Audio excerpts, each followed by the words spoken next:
Ke qedile ke kena tronkong at the age of 11 years. Someone nambulisha, but because of ke sa itse re nka reacta yang ka retaliate ka re mokgema ka trata ka tshwarelwa attempted murder. Lameck Dingumuzi Ndhlovu o gopola nako e a simolotseng go dirisa diritibatsi ka yona le go fetoga motho yo dikgoka mo ebileng a feleditseng a tshwerwe.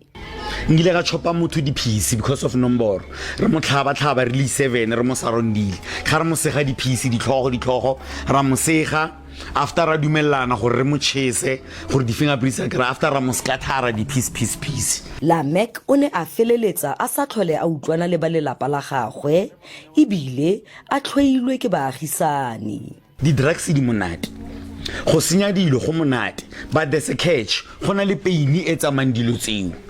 That pain e botlhoko, pain ya gore o fete kwa lona palelwa ke go kena kwa lona, pain ya gore o tshwarwe ke tlala kwa lona fridge e tletse. Mme morago ga dingwaga a tsena a tswa ka kgolegelo, Lameck o ikaelela go dirisa maitemogelo a gagwe go thusa ba bangwe ba le bona ba dirisang diritibatsi. The drugs, they will destroy your life.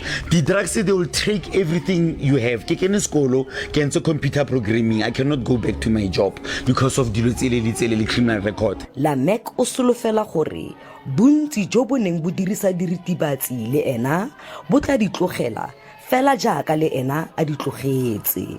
Sentle English, SABC News, Rustenburg.